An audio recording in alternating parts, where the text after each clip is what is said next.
the Flyers wanted to have some muscle on the ice, and they did that in the form of not only Rick Tocchet, but Craig Berube. But the deal kind of backfires on the Flyers because they find themselves down a man right here. Hooking is the call. Watch Nyland come back, and Berube tries to hold him back. Boy, oh boy. Yeah, you might be able to hear the oohs and the ahs from the crowd here at the Spectrum. Wilson over to Dahlin. Flips one in front. Chopped that score!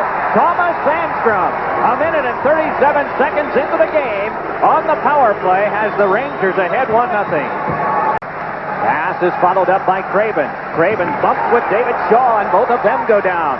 Half minute. Loose puck jammed out by Hearn. Shaw's pass on the money to Leach. Leads the rush and has Kissio the trailer. Leach right through the defense, across, they score! Brian Leach with a miraculous play going through the defense and then feeding to John Ogrodnik for the Yair. Boy, oh boy. Brought on in by Sandstrom. Big drive is stopped by Reggett, and he'll hang on. And now Wells gets up and stares at Wilson, and Acton moves in. And what's lost in all of this is that the Flyers survived a 3-on-1. Sandstrom had two guys to pass to, and he elected to shoot. But maybe the Flyers, to climb back into it, need to engage the Rangers into this type of game. It is King once more. Maneuvering out, and a backhander had to be turned aside by Reggett. Tony Granato forced one, and Reggett decides just to hang on, and that good advice, and now King moves in on Acton. Ooh. And I'll tell you what the Rangers have that they haven't had in a few years. They got some toughness and some togetherness. Did you see them all crowd around? I think that was Troy Millette that leveled Jeff Chikrin from behind, but the Rangers have not had a reputation over the years of a team that sticks together and wades in there when the going gets tough. Boy, you can go back almost 2 full decades to find a club like that in New York, but they seem to have one now. They're leading in this game by a score of 2-0. All right, we'll pick this up with Kenny Reggett smothering the puck. Now, Granato didn't poke away at him. He just came through and tripped. There's Chris King. Now watch Jeff Chikrin on the left get steamrolled from behind. Boom, yeah, that's who it was. Number 26 is a 19-year-old kid playing for the Rangers. Is that Mike Bullard that jumped on the pile and started to rough up Millette? They got a bigger team up front. A little tougher team. That's Tony Granato going at it with Steve Acton. That's real strong. You get down in those single-digit numbers. If you can even be in a single-digit number, you're really strong. Chris Nyland was just bringing up one of the oldest arguments to quiet an argument, and that was refer to the scoreboard. You may have watched him there just now. Nyland is second in penalty minutes in the league. That's a category that not much attention has been drawn to since the days of Schultz and Kelly and Clement, all those people. He is third all time. He passed Dave Schultz last year. He's only trailing Tiger Williams now and Willie Plett. Jay Wells is 20th on that list. If he plays to be 70, he might catch Tiger Williams, who is the all-time leader.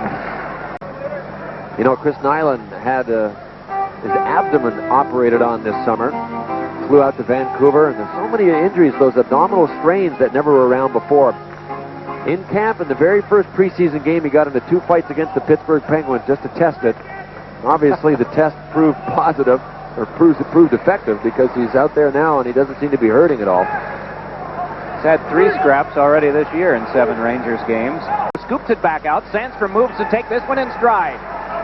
Rushed right to the wall by Jay Wells. Dave Poulin tosses behind. Ron Sutter out in front and shoved down his Acton. Scramble at the net mouth. Sutter still poking away and trying to hang on to it. Van Beesbrook, he finally does, and then is bumped into by Acton, and there'll be a flurry here.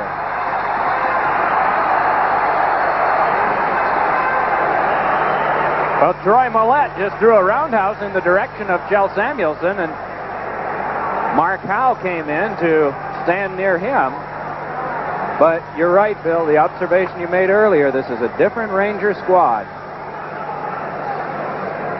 Not only success in the early columns, but also in penalty minutes. They're rugged.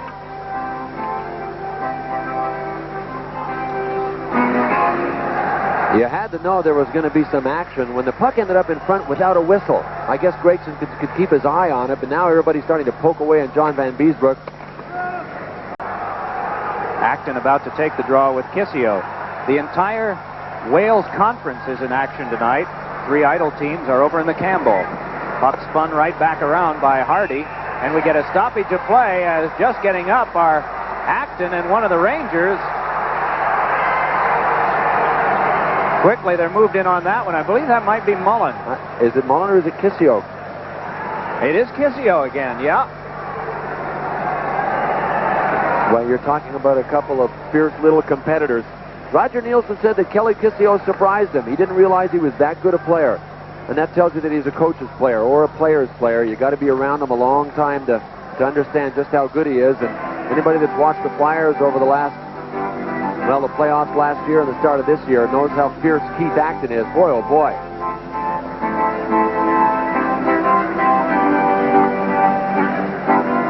Well, that's a tooth and nail kind of struggle, isn't it? Yeah.